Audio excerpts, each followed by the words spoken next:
That's a good idea. OK. Bon, ben là, ce matin, il n'y a pas d'annonce spéciale encore. C'est-tu moi qui paye sur Continue?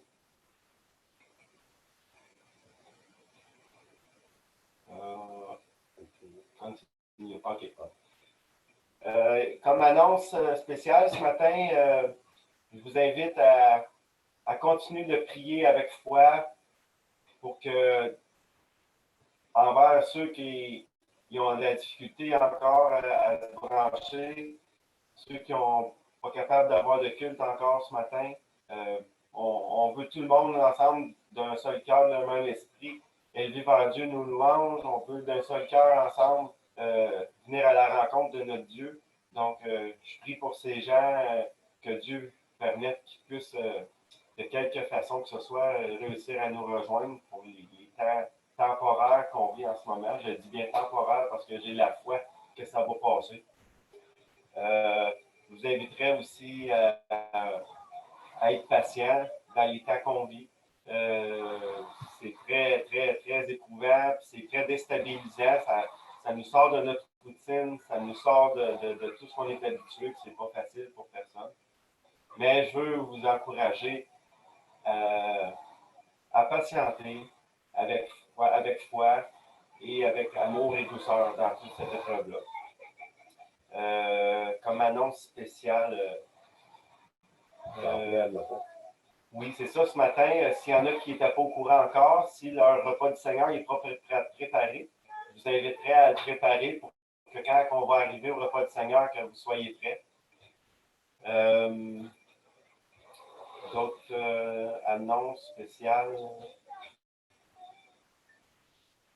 OK, je pense pas qu'il y en a. Si jamais il y en a, on pourra on en discuter après, s'il y a quelque chose que j'oublie. On arrive maintenant au temps de louange. Comme temps de louange ce matin, vous savez, le Seigneur, la première chose qu'il nous donne, la première chose qu'il veut nous donner, c'est sa vie éternelle. Il veut enlever nos péchés. T'sais. On sait très bien que nous, les enfants de Dieu, à la lumière de la parole, à ce temps qu'on sait qu'on était pécheurs et qu'on devait être sauvés, quand on est conscient que Dieu nous a purifiés par son sang, que Dieu, écoutez, Jésus il a subi des injustices épouvantables. Il n'a jamais daigné regarder ou parler à quelqu'un qui que ce soit qui était de mauvaise vie ou peu importe le problème qu'il y avait. Jésus a toujours regardé d'un œil bon chaque personne. Puis, il y a eu beaucoup de gens qui se sont levés contre lui. Jésus n'a jamais ouvert la bouche, il n'a jamais... il était un modèle jusqu'à la fin.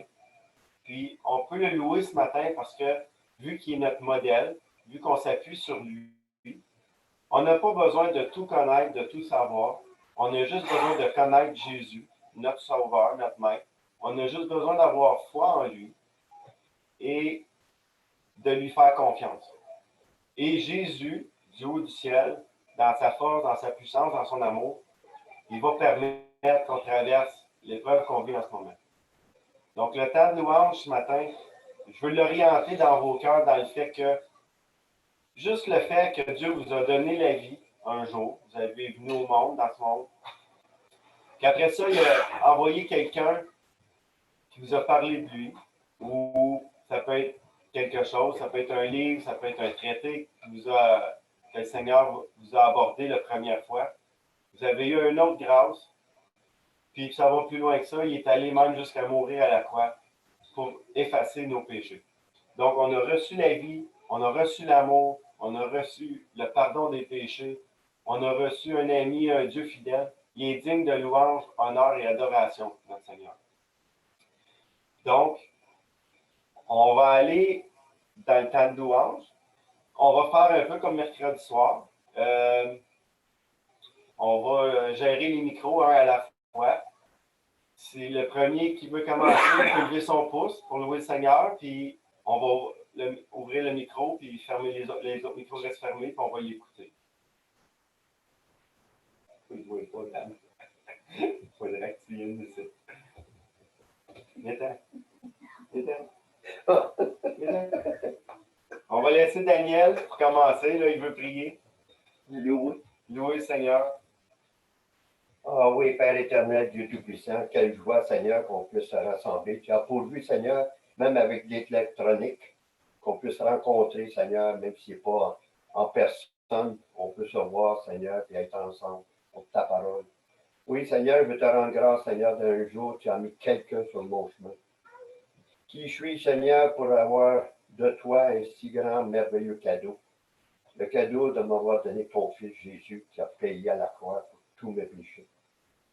Merci, Seigneur Jésus, d'être toujours à mes côtés. Merci, Seigneur, pour nous avoir ouvert les yeux, même ce matin, qu'on puisse être ensemble. Merci de ta grâce encore et ta patience envers nous, surtout envers moi, pauvre pécheur. Mais par ta grâce, Seigneur, je veux te suivre et de toujours travailler pour te plaire davantage. C'est dans ton beau nom, Seigneur Jésus, je te rends grâce pour toutes choses. Amen. Amen. C'est qui le prochain petit pouce? Qui veut louer le Seigneur? Jean-Pierre.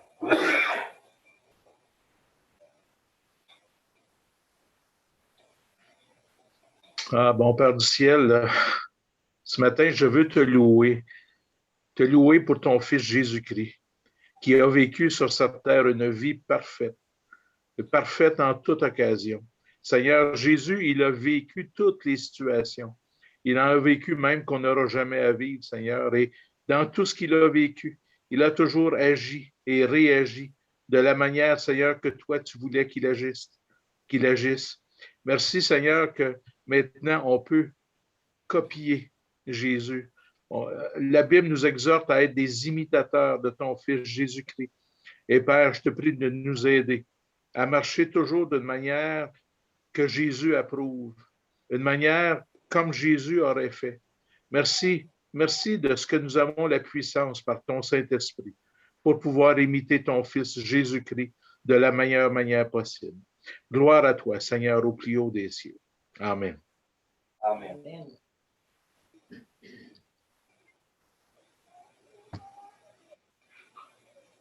Vas-y, Réal. Allume ton micro.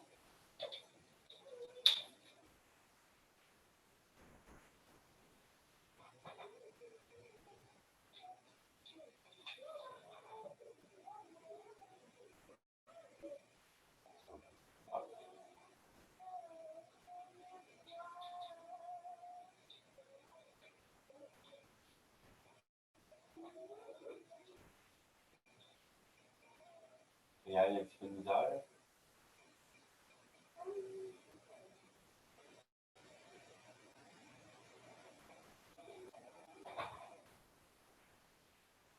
Ça ne fonctionne pas, Montréal?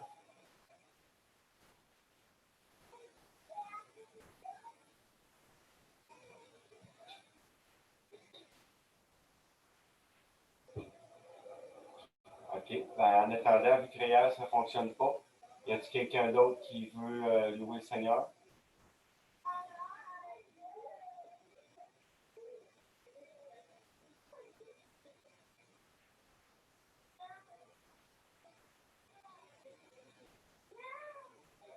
Vas-y, Daniel. Vas-y.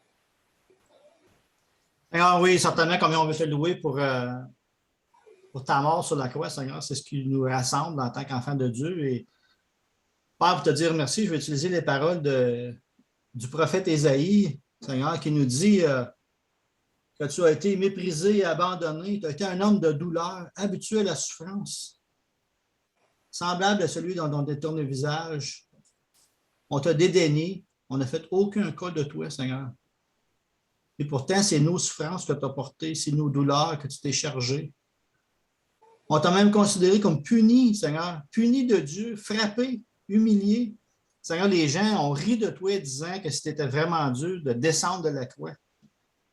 Mais Seigneur, tu savais que tu ne pouvais pas descendre parce que tu étais là pour pas pour te défendre, mais pour porter les péchés du monde. Tu as été blessé pour nos péchés, Seigneur. Tu as été brisé pour nos iniquités. Mais à cause de ça, Seigneur, on a reçu la paix. La paix de Dieu, mais surtout la paix avec Dieu. Seigneur, on était en guerre avec toi. Merci d'avoir fait la paix. Seigneur, combien on veut te dire merci pour ta parole qui est tellement riche. Et bien souvent, Seigneur, on aimerait te dire des choses, mais on ne sait pas comment.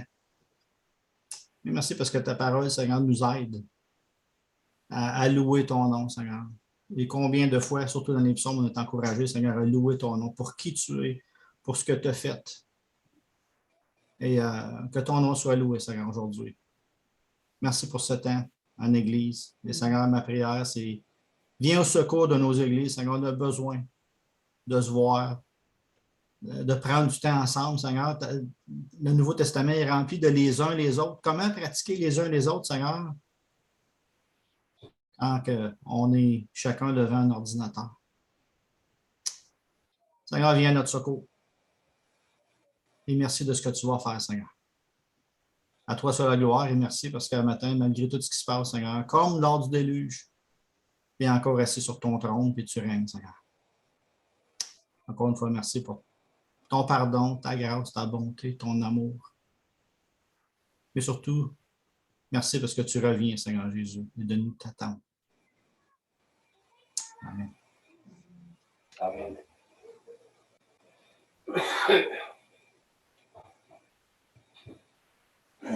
OK, vas-y, Réal. Me revoilà. Ah, bon! Je vous ai perdu à un moment donné. Grand Vas-y. Dieu, merci. Merci de ce temps précieux que tu nous accordes. Même devant notre cellulaire, on a quand même ta parole. On peut prier ensemble, on peut se voir. On ne peut pas se toucher, mais même si on pourrait se voir ensemble à l'église, on ne pourrait pas se toucher non plus. Qu'on puisse prendre ce temps précieux, qu'on puisse te le donner, que tu puisses faire des miracles avec le peu qu'on te donne, grand Dieu, tu fais tout. Tu es notre maître, tu es notre conseiller, tu es tout. En réalité, tu es ma vie. Parce que moi, je t'ai donné la mienne et tu m'as donné la tienne. Et ce matin, je veux te dire merci pour toutes ces choses. Amen. Amen.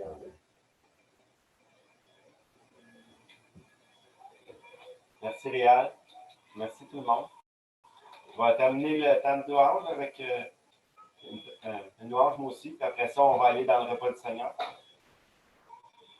Seigneur, j'appuie chacune des louanges de mes frères et sœurs ce matin qui se sont élevés vers toi de cœur sincère, de cœur triste de ne pas pouvoir se réunir en chair et en os, mais joyeux de savoir que peu importe où on est, peu importe la condition qu'elle fasse notre affaire ou pas, tu es toujours avec nous.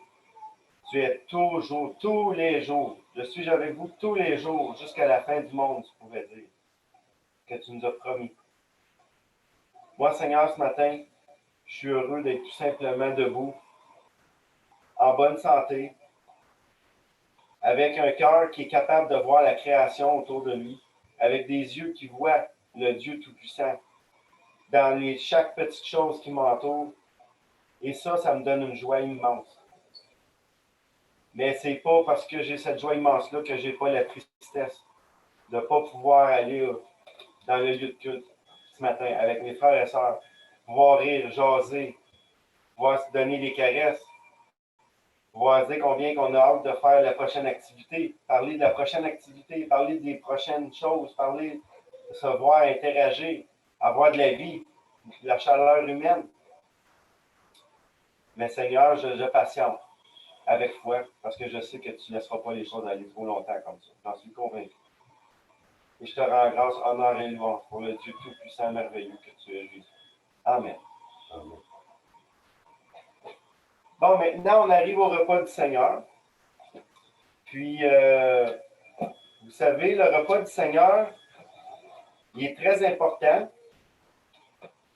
Il nous fait arrêter sur des paroles que Jésus a dit avant de partir, sur des promesses qu'il a faites. Puis ça, c'est la base de notre foi, c'est la base de notre encouragement de chaque jour. Le repas du Seigneur est extrêmement important. Puis dans 1 Corinthiens 11, Paul nous a laissé la manière de célébrer le repas du Seigneur. Puis, j'aimerais ce matin faire un petit peu différent. D'habitude, je lis juste les quelques versets qu'il y a plus, mais là, je veux partir du verset 17, puis je veux me rendre au repas du Seigneur. Je vais lire ce qu'il dit avant. Il dit, en donnant cet avertissement, ce que je ne loue point, ce que je ne vous... C'est ce que vous ne...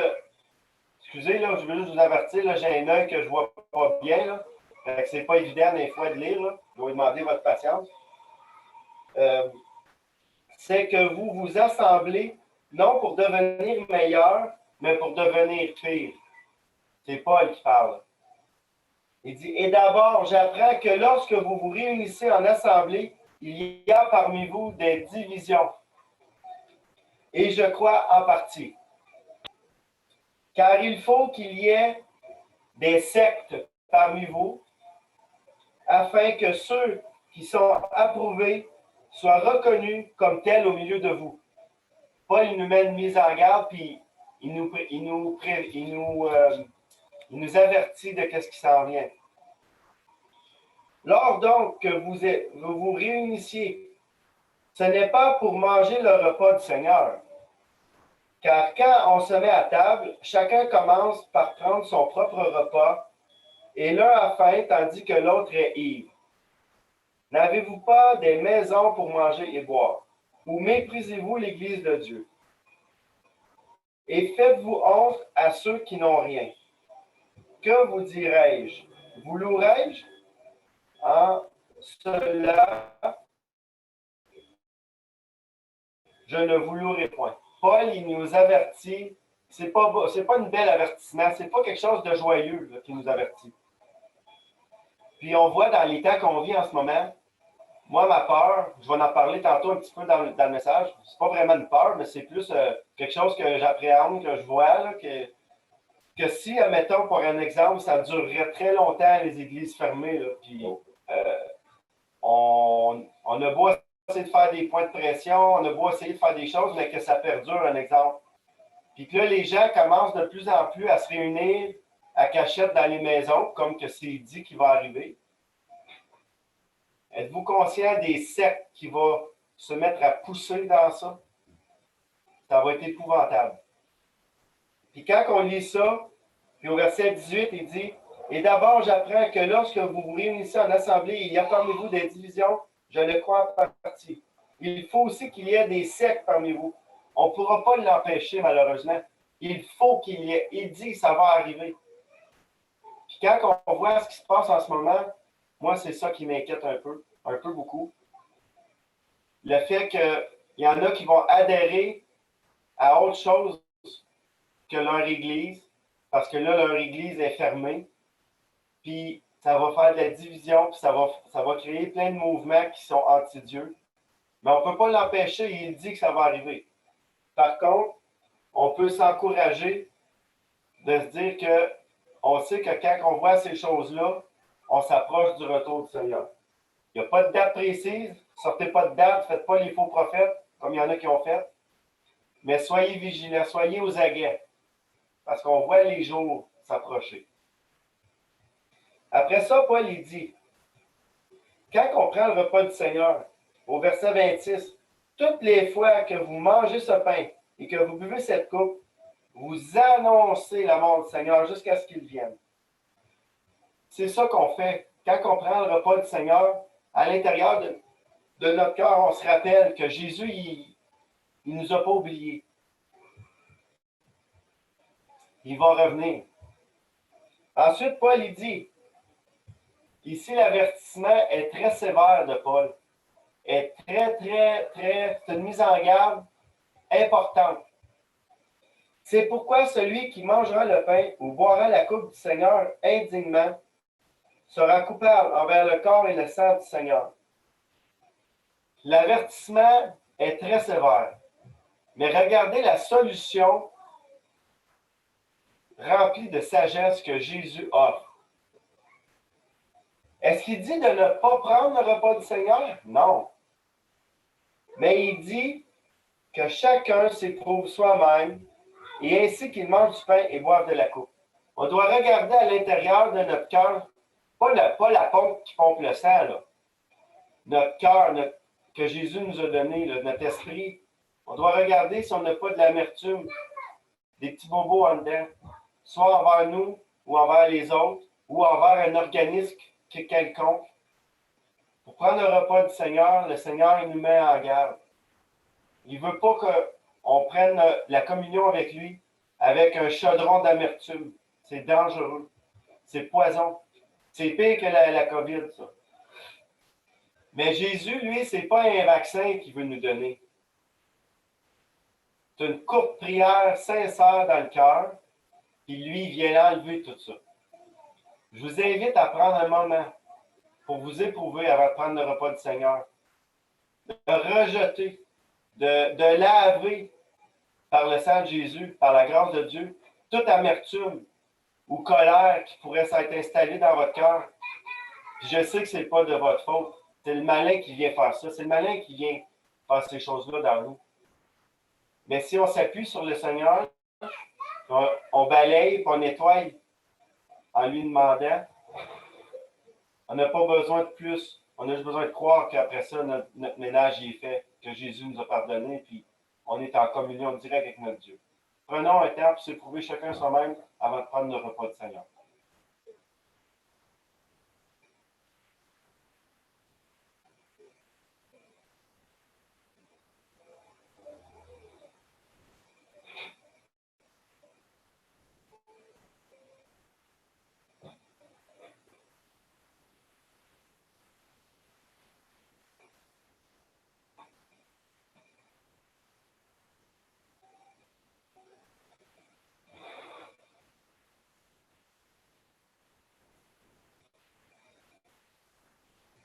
Tu sais, Jésus il a été livré devant Ponce Pilate.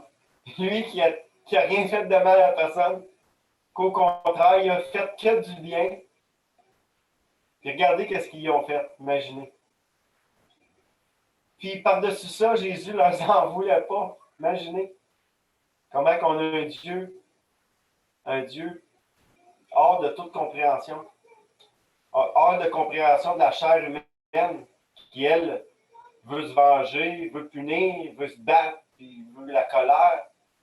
On a un Dieu doux, un Dieu humble, qui s'est laissé abattre pour nous sauver, parce qu'il nous aimait. Ah, quand je pense à ça.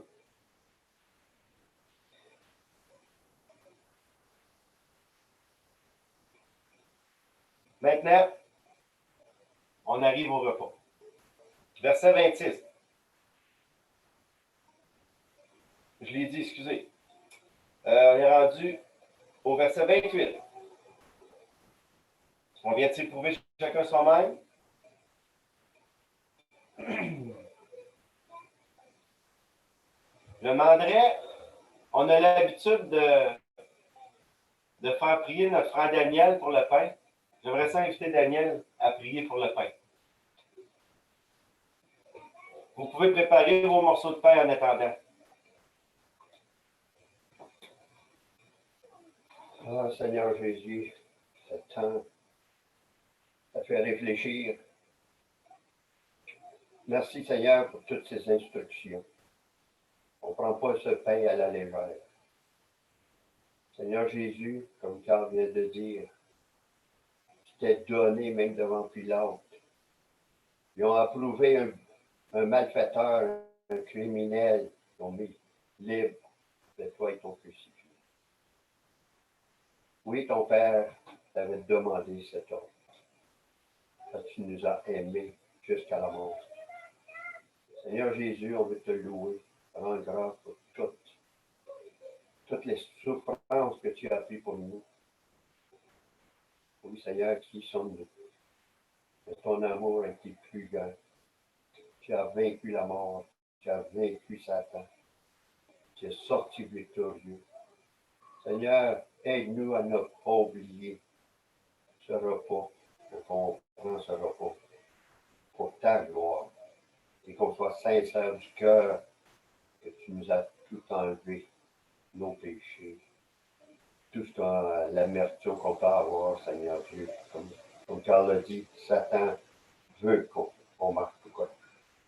Et merci de ta grâce, Seigneur Jésus, envers nous. Merci, Seigneur Jésus, pour toutes choses. Amen.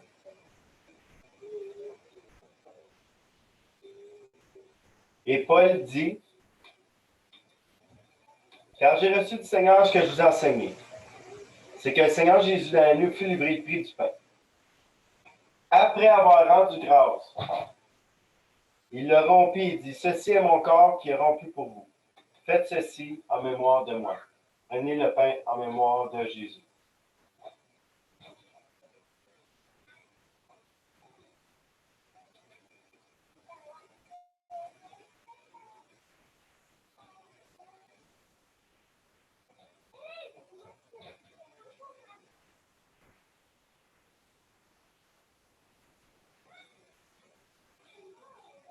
J'aimerais ça laisser le micro ouvrir à mon frère Conrad, prier pour la coupe.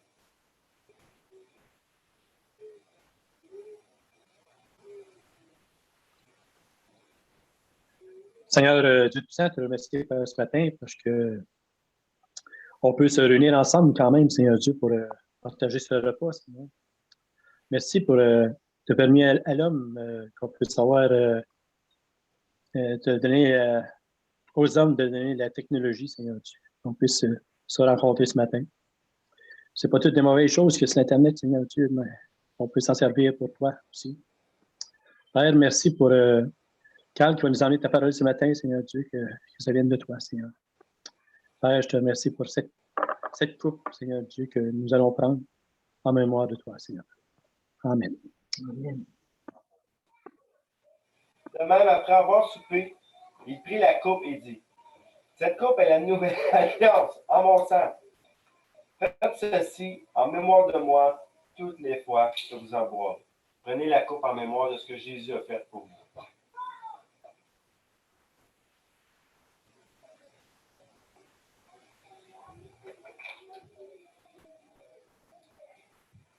Bon, ben, normalement, on aurait un chant après le repas du Seigneur, mais c'est pas grave. On va garder, on a préparé 2 chants, un au début, un à la fin.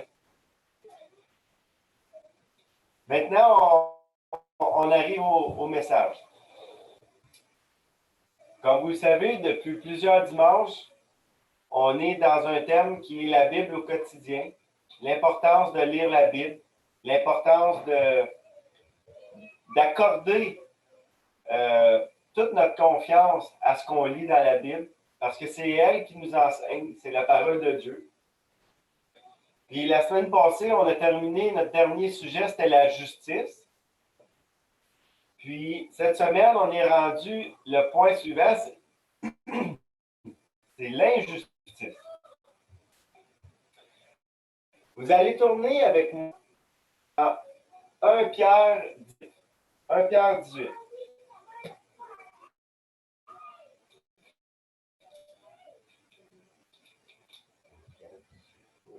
Non? 1 Pierre?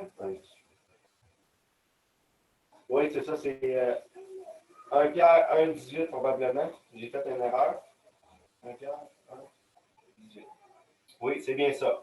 Non, 1 Pierre.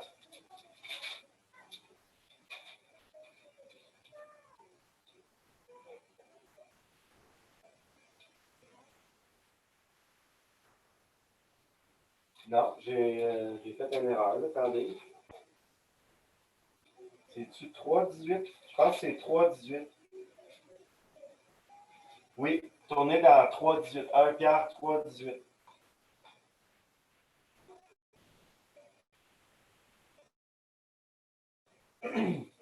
Vous savez, si on parle avec les gens du monde autour de nous et on leur demande c'est quoi l'injustice, ben, on a vu plein d'injustices chaque jour au travail, au métro, dans le parking. Tu sais, as fait ton stop. Puis là, tu as fait ton stop, on est arrivé. C'était à ton tour d'y aller, mais il y en a un qui arrive, puis il passe en avant de toi. Tu dis, hey, mon tabarnouche, c'est à mon tour, tu sais. C'est une petite injustice. Tu arrives pour payer à la caisse, tu t'en venais, il n'y avait personne. Tu étais quasiment rendu, puis il y en a un qui te coupe. Tu dis, hey, qu'est-ce que je fais là? Il voyait que je m'en allais là. Tu sais. Puis les deux, vous spottez la même affaire, puis il en reste rien qu'un sur la tablette, puis il y en a un qui se dépêche, puis tu te dis, hey, c'est pas juste, là, moi, j'en ai pas. Bon, on est témoins chaque jour par justice. C'est pas réellement, je vous dis pas que ces injustices-là sont banales, puis ils sont oubliés du Seigneur. Non. La façon qu'on marche et qu'on vit chaque jour est importante quand même. Mais moi, ce n'est pas de cette injustice-là que je vous parle. Je vais vous parler d'une injustice qui est plus grande. On vient de parler de Jésus. On a dit que Jésus il a été livré devant Ponce Pilate, lui qui avait fait des miracles, qui avait guéri toutes sortes de plaies sur les gens, que ce soit la cécité, que ce soit la surdité, que ce soit la lèpre, que ce soit la paralysie du corps. Jésus a fait que du bien tout le temps qu'il a été sur la terre. Il a été un exemple de personne humaine parfaite. Puis lui, celui qui n'a jamais fait de mal, ni en pensée, ni en parole, ni en action, lui s'est fait livrer devant la culpabilité de choses qu'il n'avait pas faites. Lui, là, lui, il sait c'est quoi de l'injustice. Parce que lui, il l'a vécu pour le vrai. Beaucoup plus grande que ce que nous, on a connu. Puis dans 1 Pierre 3, 18, on peut lire que Jésus-Christ aussi a souffert une fois pour les péchés. Lui juste pour des injustes. Afin de nous amener à Dieu, ayant été mis à mort quant à la chair, mais rendu vivant quant à l'esprit. Nous, là, à cause d'Adam et Ève, à cause qu'on est né dans cette nature-là qui était pour nous faire pécher, on a vécu, avant de connaître Jésus, avant d'accepter Jésus, on a vécu selon notre bonne conscience à nous autres, faisant ce que nous semblait bien et pas bien. Mais Jésus, lui, il vient nous montrer c'est quoi l'injustice. L'injustice, c'est que lui, le juste, a souffert pour nous, les injustes. On était injustes. Parce que le moindre petit péché te sépare de la gloire, de la présence parfaite de Dieu. Si tu n'as pas Jésus-Christ qui enlève, si tu ne lui demandes pas d'enlever ton petit péché que tu as fait, même si ce n'est pas un gros péché, devant Dieu, tu es coupable, puis tu es séparé, puis tu es déconnecté, débranché. Puis l'injustice la plus grande que l'histoire du monde a eu connue, c'est celle de Jésus qui s'est livré lui-même, quelqu'un sans tache, quelqu'un pas de méchanceté, quelqu'un parfait, un Dieu 3 fois 5, qui s'est livré lui-même pour sa propre créature qu'il a créée parce qu'il l'aimait, puis à cause qu'il était perverti à cause du péché. La plus grande injustice, c'est celle-là. C'est pas celle que quelqu'un, mettons un exemple, vous vous êtes peut-être déjà fait arrêter par un policier, puis vous vous êtes dit, ouais, voyons, pourquoi il m'arrête, j'ai rien fait.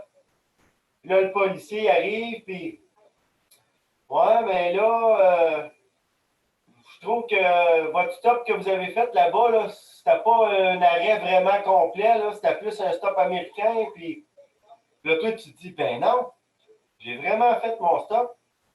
Tu te dis, pourquoi qu'il me fait ça, lui? J'ai fait mon stop. Puis là, lui, il donne une contravention quand même.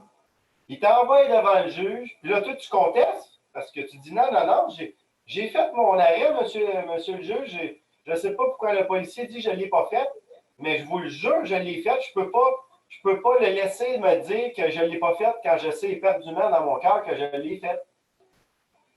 Puis là, le juge dit, ben, pour une raison qu'on ne connaîtra jamais, il tranche en faveur du policier puis il te condamne coupable. Là, tu t'en retournes chez vous dans ton auto, là, tu es fâché, tu te dis pourquoi je subis cette injustice-là? Un homme malhonnête qui m'a mis sur le dos une injustice qui n'est pas correcte. Puis là, on est tous fâchés de ça. Je le sais, ça m'a déjà arrivé. Puis, j'ai déjà enfreint la loi aussi, puis j'ai payé pour, puis j'ai pas été me battre. Là. Je savais que je n'étais pas correct. Mais quand tu subis quelque chose que tu n'as pas à le subir parce que tu sais que tu ne le mérites pas réellement, tu n'as pas fait le mal, tu es fâché à l'intérieur de subir ça. Mais imaginez-vous Jésus. Imaginez-vous Jésus, lui. Il n'a rien enfreint. Il n'a enfreint aucune loi. Il a payé ses impôts.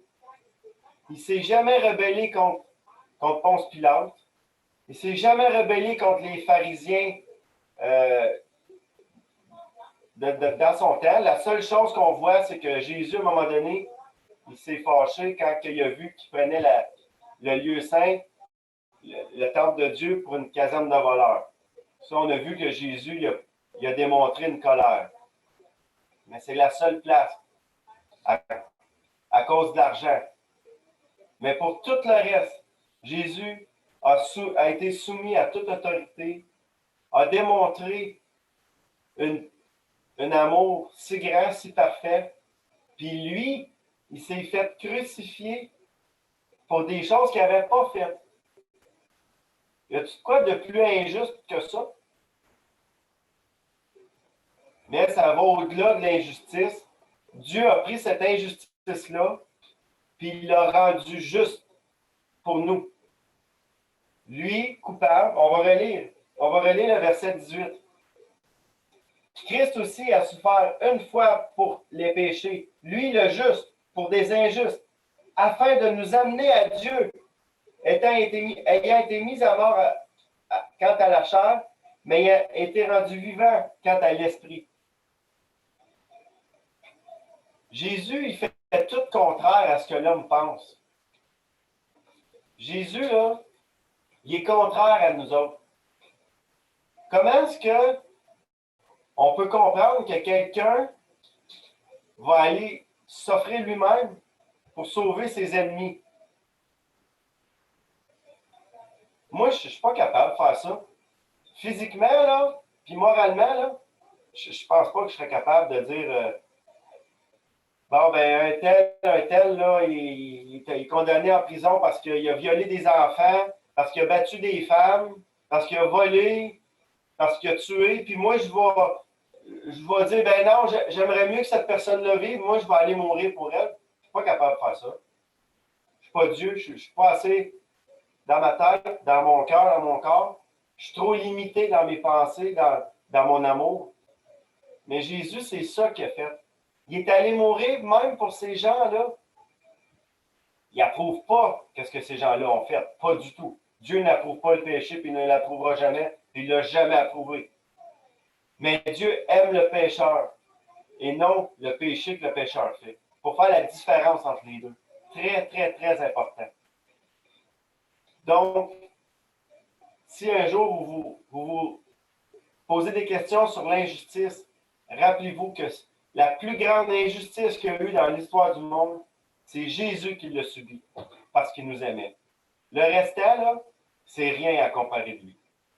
Ça, c'était le point que je voulais parler pour l'injustice. Mais j'ai un autre petit verset qui vient appuyer ça dans Romains 5, verset 6.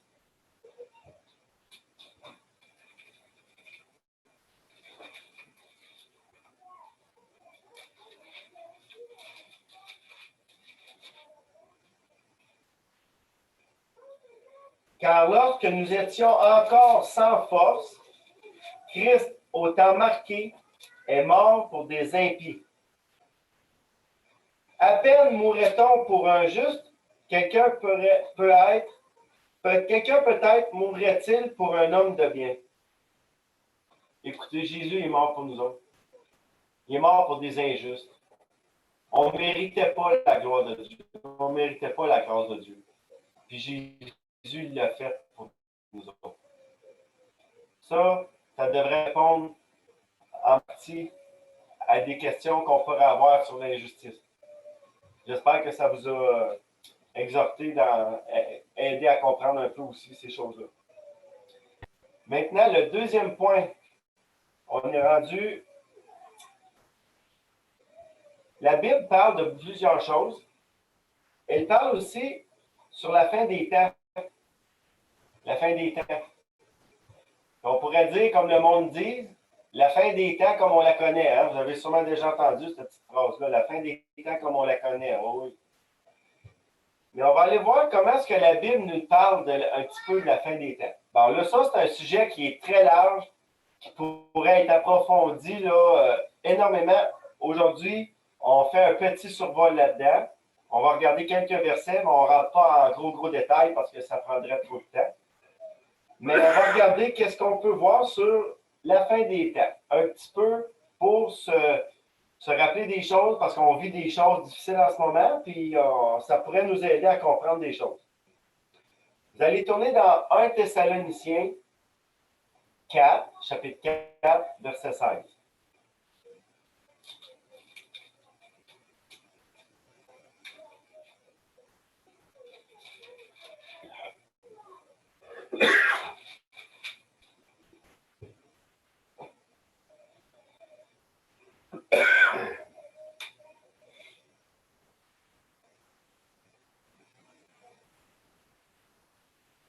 On va commencer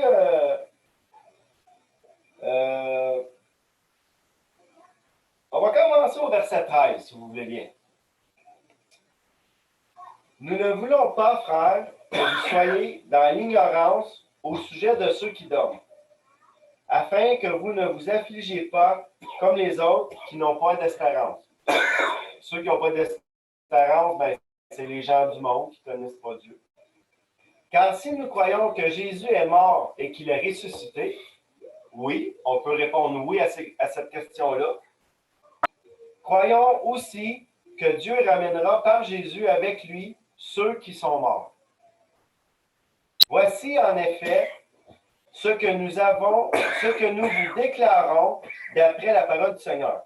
Nous, les vivants, restés pour l'avènement du Seigneur, nous ne devancerons pas ceux qui sont morts. Car le Seigneur lui-même a un signal donné à la voix d'un archange, au son de la trompette. Hey, c'est 3 choses qui vont arriver. Toc, toc, toc. Dieu descendra du ciel et les morts en Christ ressusciteront premièrement. Ensuite, nous les vivants qui seront restés, nous serons tous ensemble enlevés avec eux sur des nuées à la rencontre du Seigneur, dans les airs. Et ainsi, nous serons toujours avec le Seigneur. Consolez-vous donc par ces paroles. Le jour que ça va arriver, là, ça va mettre la fin à un temps que nous, on connaît en ce moment, le temps de la grâce. Le temps de la grâce va prendre fin à ce jour-là, le jour où ce que Jésus va venir nous chercher. Peut-être qu'on va être mort, peut-être qu'on va être vivant. En tout cas, avec ce qu'on voit en ce moment, il y a des chances qu'on soit vivant, mais on ne le sait pas. Puis, qui a une espérance? Parce qu'il dit, encouragez-vous par ces paroles. Parce qu'on a une espérance vivante. On n'attend pas un Dieu mort. On n'attend pas quelqu'un qu'on ne sait pas s'il va revenir. On sait très bien, on est très bien conscient que Jésus va revenir. Puis ça va mettre la fin au temps qu'on connaît. Dans 1 Thessaloniciens, là, on voit la ligne. Il va y avoir la fin d'un temps à ce moment-là. Tournez dans 1 Corinthiens 15. 1 Corinthiens 15.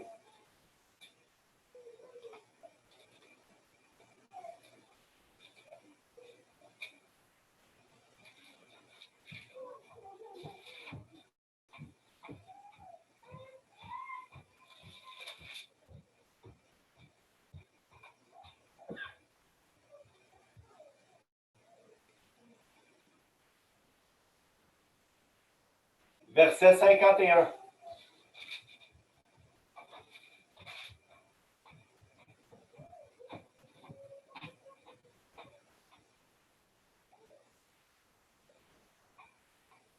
Voici, je vous dis un mystère. Nous ne mourrons pas tous, mais tous nous serons changés. En un instant, en un clin d'œil, à la dernière trompette, la trompette sonnera et les morts ressusciteront incorruptibles et nous serons changés.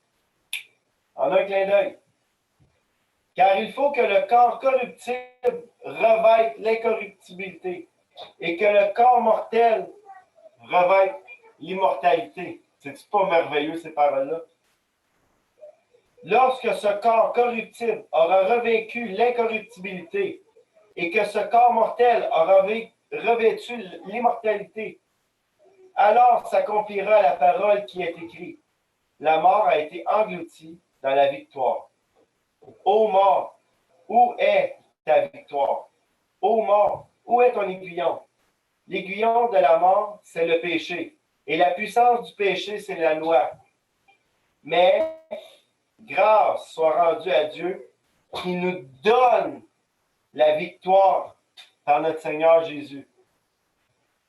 Ainsi, mes frères bien-aimés, soyez fermes, inébranlables, travaillant de mieux en mieux à l'œuvre du Seigneur, sachant que votre travail ne sera pas vain dans le Seigneur.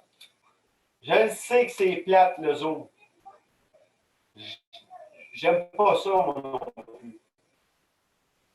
Mais le travail qu'on fait, peu importe qu'on soit sur l'Internet, que ce soit un bout de papier qu'on donne à quelqu'un, qu'on lui parle, les louanges qu'on fait sincères dans notre cœur, le repas du Seigneur qu'on a pris sincèrement, l'écoute sincère de la parole de Dieu dans notre cœur, c'est ça qui est important.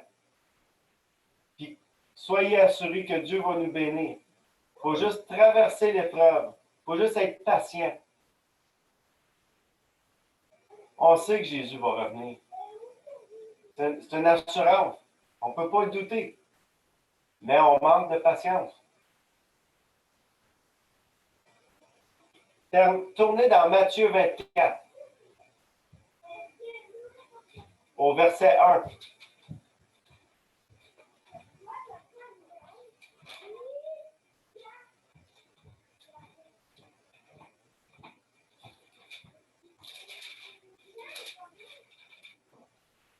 Comme Jésus s'en allait au sortir du temple, ses disciples s'approchèrent pour lui en faire remarquer les constructions.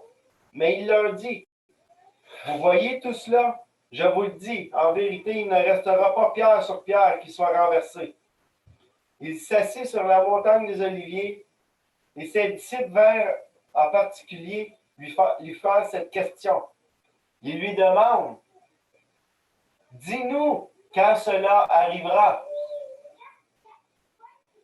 Et quel sera le signe de ton avènement et de la fin du monde? » Là, Jésus, il sépare la fin du monde de son avènement. Il dit comme quoi que ce ne sera pas la fin du monde. Il l'éclaircit ici, là. Jésus leur répondit, « Prenez garde que personne ne vous séduise. Personne ne vous séduise. Personne ne vous séduise. Personne ne vous séduise. » OK, c'est beau. Je t'ai collé. « Car plusieurs viendront sous mon nom en disant, c'est moi qui suis le Christ, et ils séduiront beaucoup de gens. Vous entendrez parler de guerre et de bruit de guerre. Gardez-vous d'être troublés, car il faut que ces choses arrivent. Soyez pas troublés par ce qu'on vit en ce moment, par ce que vous voyez. Il faut que ces choses arrivent. Mais ce ne sera pas encore la fin. Là, il est en train de dire à Matthieu, toi, tu m'as demandé quel sera l'avènement puis la fin du monde. Jésus a séparé les deux choses ici clairement. Premièrement, quand il va revenir, ce n'est pas la fin du monde. Il y a des choses qui doivent arriver avant la fin du monde. Il dit, écoutez là, écoutez bien, là. Une nation s'élèvera contre une nation. C'est quoi qu'on vit en ce moment là, à cause du virus? Ça ressemble à ça, là. Un royaume contre un royaume. Il y aura en divers lieux des famines. Si c'est vrai, là, qu'est-ce que les truckers vont faire, là, et qui vont empêcher d'emmener la nourriture, ces tablettes, là, ça va aller mal. Il y aura des tremblements de terre. Tout cela sera que le commencement des douleurs. Soyez pas troublés par ça. C'est le commencement, on ne peut rien changer. Alors, on vous livrera au tourment et on vous fera mourir et vous serez haïs de toutes les nations à cause du nom, à cause de mon nom. Mais alors aussi, plusieurs succomberont et ils se trahiront, ils se haïront et les uns les autres. Plusieurs faux prophètes s'élèveront et séduiront beaucoup de gens parce que l'iniquité sera accrue. On va vivre dans un monde d'injustice totale. La charité, on pourrait dire l'amour, du plus grand nombre se refroidira. Écoutez, là, c'est pas pour vous faire peur, là, ce matin que je vous lis ça, là.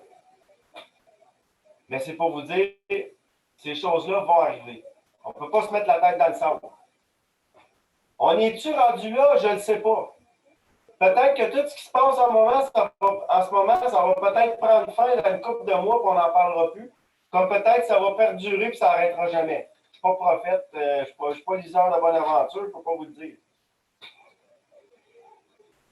Mais il dit, au verset 10, plusieurs succomberont, ils se trahiront, ils se haïront les uns les autres.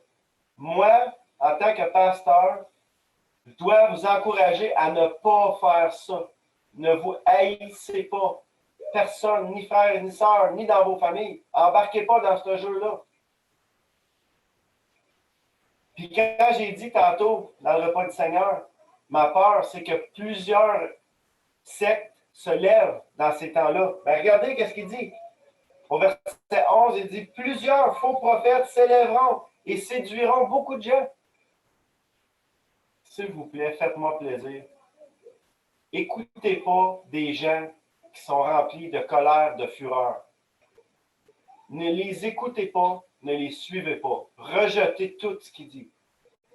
Jésus n'a jamais, jamais, jamais parlé avec fureur, n'a jamais rebellé rien contre personne, contre Ponce Pilate. Il s'est livré lui-même.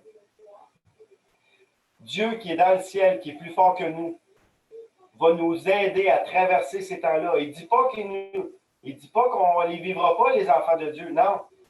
On va devoir porter notre croix. Mais on doit imiter Jésus dans l'épreuve. Jésus il a été dans une joie, dans une paix. La seule temps où il était angoissé, Jésus, c'est dans le jardin de Gethsémani. Avant qu'il vienne le chercher pour le livrer, là, il disait qu'il faisait des caillots de sable. Nous, on n'a pas à subir ça. Jésus l'a fait pour nous. Mais on va vivre des persécutions. On va voir des gens s'éloigner du Seigneur. Ne vous éloignez pas. C'est pas le temps. Même si Zoom, c'est plate. Même si Zoom, c'est pas le fun. Même si le gouvernement n'est pas correct en ce moment de nous empêcher de se rassembler. C'est pas le vaccin la solution, là. Je suis bien conscient de ça. Je le répète depuis le début. La solution, c'est qu'il faudrait tous se mettre à genoux, la planète entière, puis prier Dieu. Pensez-vous que si tout le monde faisait ça, Dieu nous laisserait dans notre misère? Pas du tout. il honorerait notre foi, il honorerait notre prière, puis il guérirait la terre. Tournez avec moi dans 2 Chroniques 7,14. Un autre verset qu'on s'appuie dessus depuis le début de la pandémie.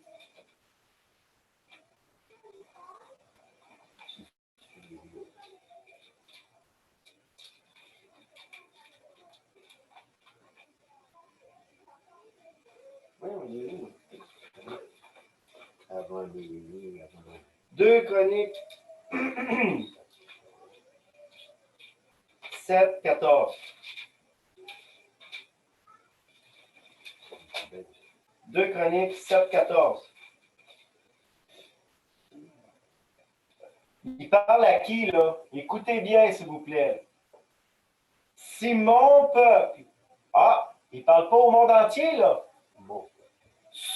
Sur qui est invoqué mon nom, s'humilie. S'humilier, c'est quoi? C'est se mettre à genoux. Prie. Cherche ma face. La face de Dieu seulement.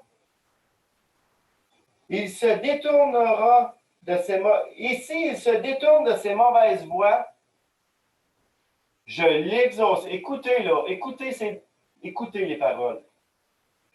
Je l'exaucerai des cieux, je lui pardonnerai son péché et je guérirai son pays. Dieu, il nous dit-tu ici qu'il faut prendre le vaccin? Non. Il nous dit qu'il faut s'humilier. Il faut arrêter de se chicaner avec le vaccin. Le vaccin, là, oubliez ça. Vous l'avez, c'est correct. Vous ne l'avez pas, c'est pas grave. On doit s'humilier. On doit prier le Seigneur de tout notre cœur, de toute notre foi. Puis si jusqu'à date, ça n'a pas marché, mais c'est parce qu'on n'a pas été assez sincères dans nos prières. Puis peut-être pas assez nombreux. Mettez-le en pratique, s'il vous plaît. C'est nous, le peuple de Dieu. C'est nous qui avons le pouvoir d'implorer le Dieu du ciel qui peut changer les choses. Nous, on ne peut pas changer grand-chose, malheureusement. Malheureusement, puis heureusement, parce qu'on n'est souvent pas assez sage pour faire des changements. Des fois, on fait un changement, puis on remplit. On pense de changer de maison, puis on en achète une pire qu'avant. On pense de changer d'auto, puis on en achète un pire qu'avant. On pense de changer quelque chose, puis on change pour pire. D'une certaine façon, c'est mieux que ce soit Dieu qui agisse au lieu de nous. Pourquoi vous pensez que les hommes au gouvernement ils font plein d'erreurs? Parce que c'est des hommes, puis ils ne s'appuient pas sur le Seigneur.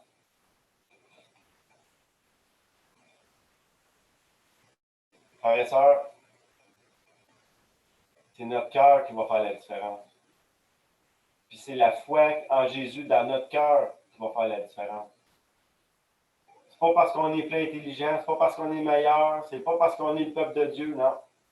Le peuple de Dieu fait beaucoup d'erreurs, malheureusement.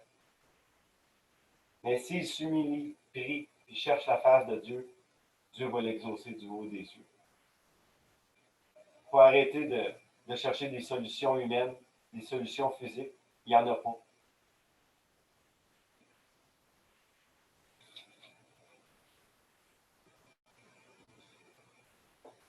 Bon, je sais que je vous ai tapé sur la tête un peu un matin, là. J'ai été peut-être un peu dur. Je veux vous demander pardon. Je veux, comme Jésus, il est notre berger, notre divin berger, comme Jésus est notre modèle, Jésus est venu nous pardonner, puis il nous a dit de se pardonner les uns les autres. Depuis mon arrivée dans le ministère, j'ai commencé un petit peu avant le mois de janvier. J'ai commencé au mois de mars l'année passée tranquillement. J'ai rentré un petit peu plus à l'été. Bon, ça a été très difficile pour moi de réadapter ma routine familiale, de réadapter ma routine au travail. Parce qu'il était un temps que je travaillais encore. J'ai travaillé 5 jours semaine. Je faisais les réunions de prière. Merci Jean-Pierre parce que tu m'as aidé. Tu faisais des dimanches, 1 sur 2 avec moi. Mais ça a été très difficile. Physiquement, là, sur mon énergie, sur mon corps, j'avais 0 temps à moi. zéro temps avec ma famille. J'ai tout consacré pour embarquer dans le ministère, pour mettre le pied dans le bateau. Parce qu'on avait un pasteur hors pair. On a eu un homme de Dieu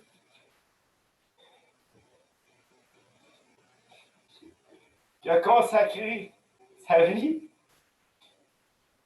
Puis moi, je ne suis pas lui. Malheureusement, puis heureusement, là, je ne suis pas lui. Mais ça a été dur. J'aurais pensé que ça serait fait avec plus de douceur. Mais ça s'est fait sec. J'ai pas de formation en enseignement. J'ai rien. La seule chose que j'ai, c'est le Seigneur dans ma vie. J'ai rien d'autre. Je peux pas vous dire faites ci, faites ça. Faites pas ci, faites pas ça. Je suis pas assez intelligent. J'ai pas assez de connaissances.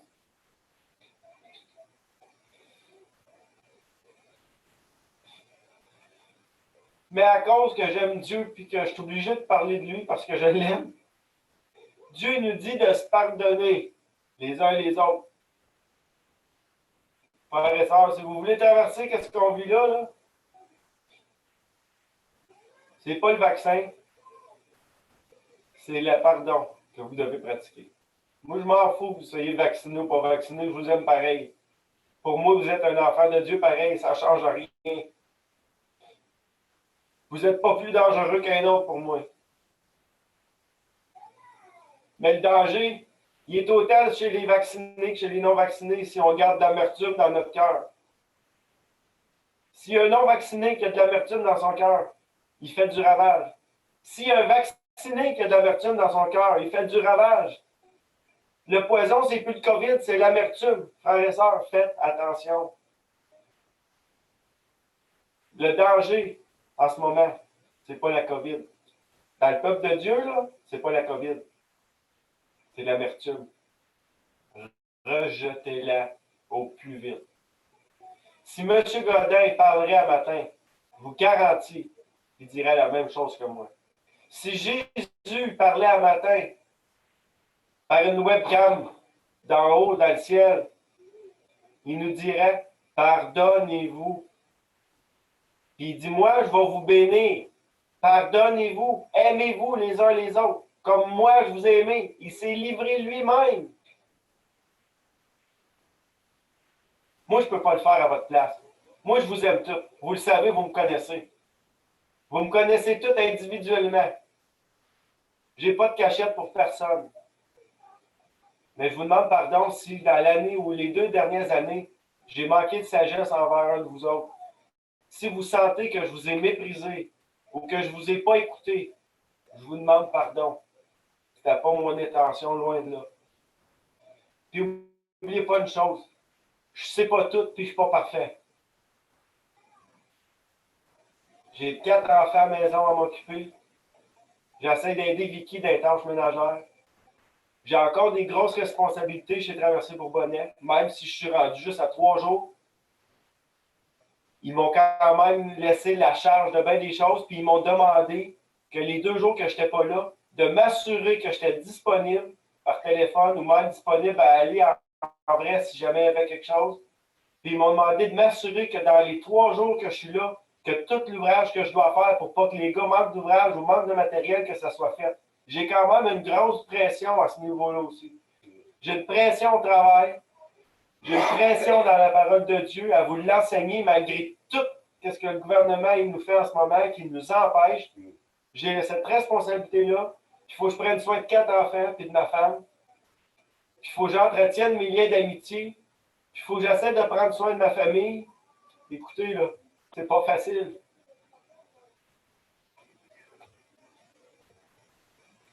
C'est pas facile.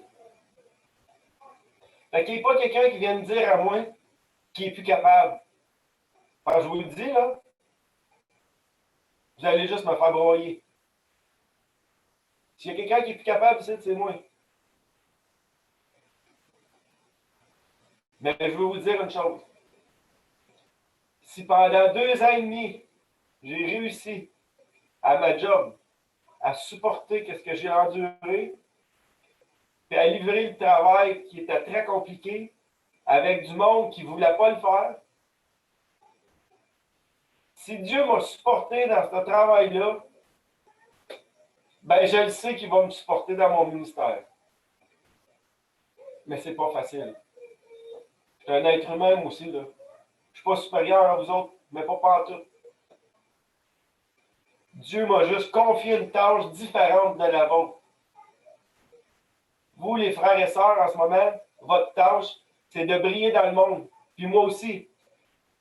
C'est d'attirer les gens par notre paix, par notre sagesse qui vient de Dieu, par notre lumière, par notre saveur. On doit donner le sel, on doit donner le goût aux gens de venir à Dieu. C'est encore ça notre travail. Satan peut bien nous empêcher d'aller à l'église en ce moment.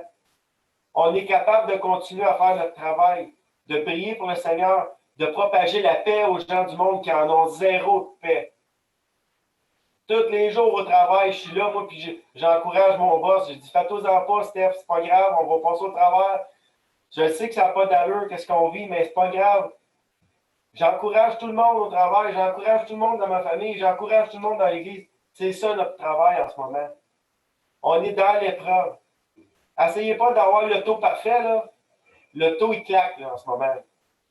Puis le Seigneur il est peut-être en train de changer un piston dans le moteur, ou changer une valve, ou il est peut-être en train de changer l'huile, puis changer quelque chose, puis c'est pour ça que ça ne marche pas bien. Là. On est sur pause. Le bateau, il va pas bien. Là. Il est en reconstruction, le bateau. Là.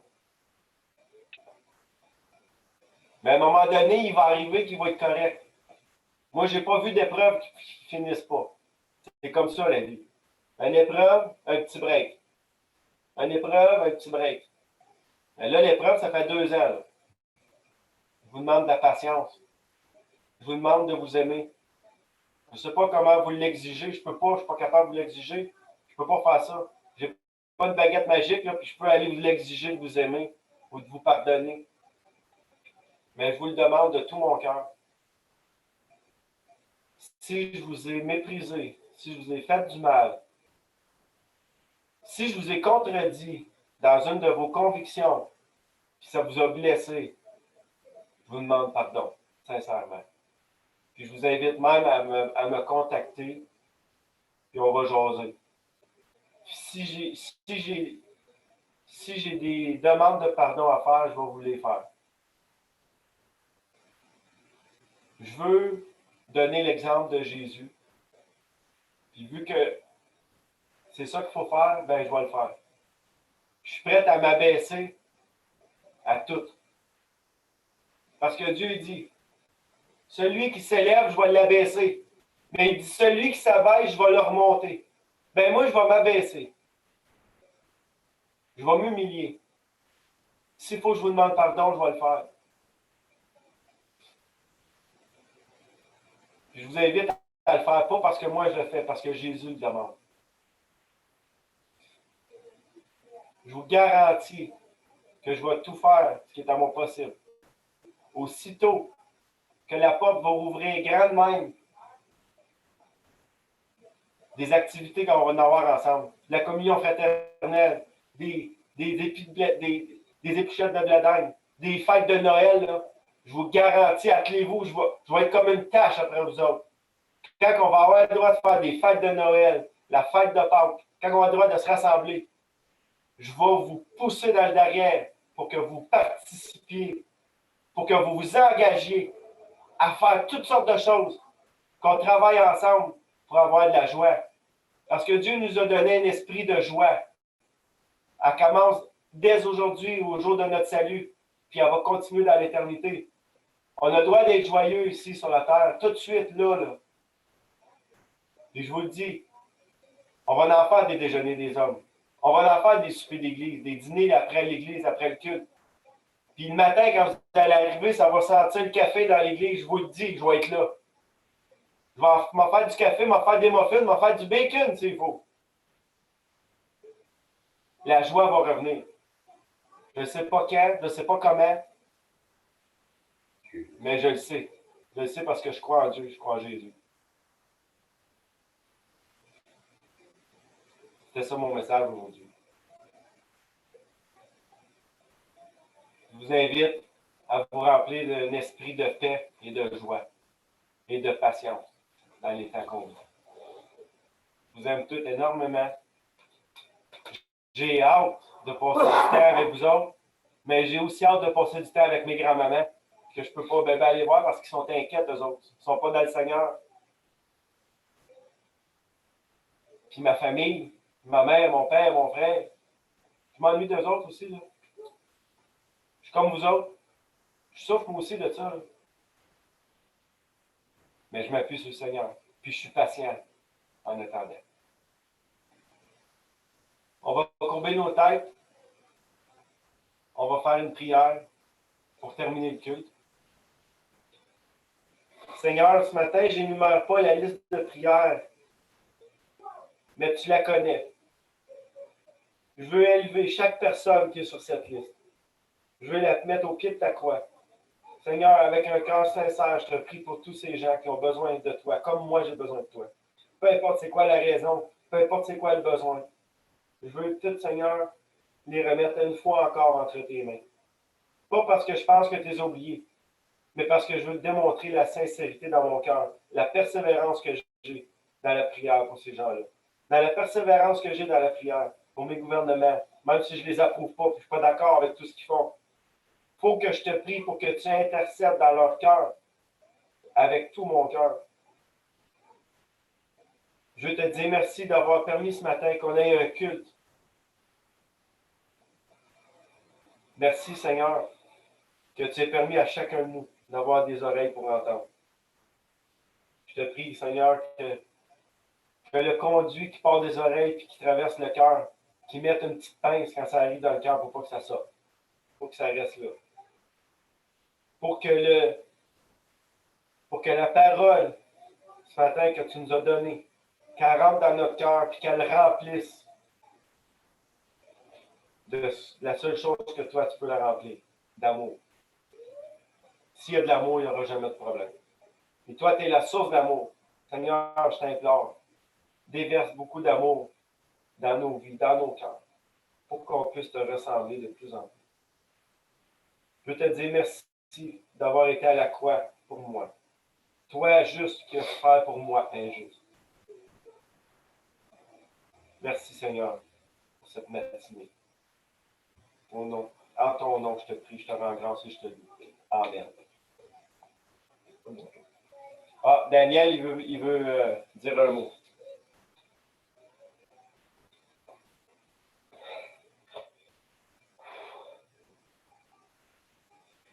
Je veux qu'on se coupe. Au Seigneur, de mettre la main sur notre pasteur, son serviteur. Lorsque M. Godet a commencé, il était en guerre avec des gens de l'Église. Il y avait un travail à tout casser. Aujourd'hui, c'est Carl, avec une autre sorte de bataille. Seigneur, on veut que tu mettes ta main. Jésus a dit, je suis avec vous à tous les jours. Seigneur, on veut te prier du fond du cœur pour ton serviteur. Parce que toi, tu connais les cœurs. On peut te le dire d'une autre façon, mais toi, tu connais les cœurs, si on est sincère ou non.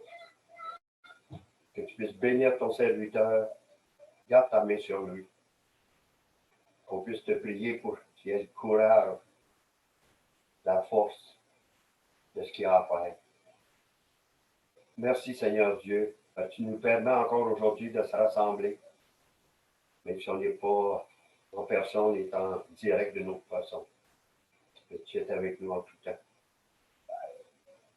Moi, je n'ai pas toutes les paroles pour comment dire des choses, mais toi, tu connais toutes choses. Et c'est dans le beau nom de ton Fils Jésus, Seigneur, qu'on veut que tu mettes ta main sur ton serviteur. Amen. Merci, Daniel.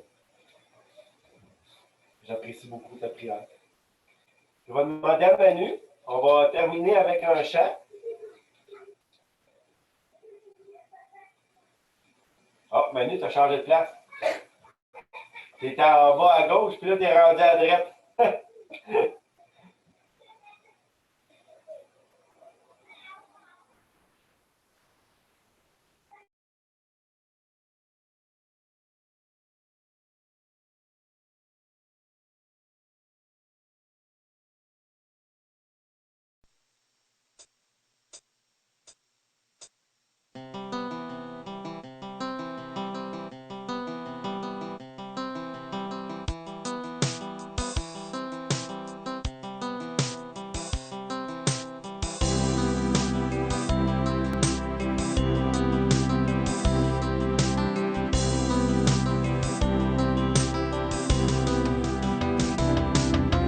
Je te donne mon cœur, il ne m'appartient plus.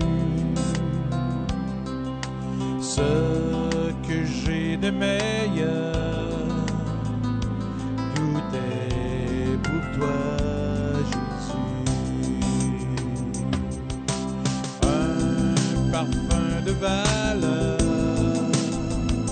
sur toi.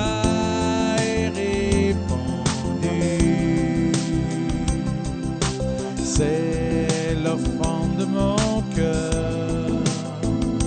Je suis à toi, Jésus. Prends mon âme, prends mon cœur, je te donne tout. Prends ma vie, me voici, je te donne tout.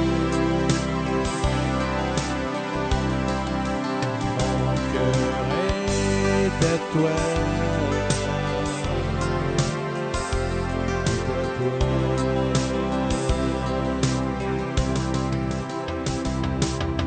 je te donne mon cœur, il ne m'appartient plus. Ce que j'ai de meilleur, tout est à toi, Jésus. Un parfum de valeur sur toi est répandu. C'est l'offrande de mon cœur. Je suis à toi,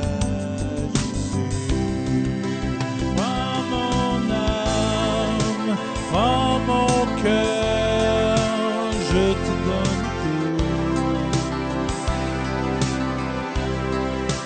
Prends ma vie, me voici, je te donne tout. Mon cœur est à toi, tout à toi.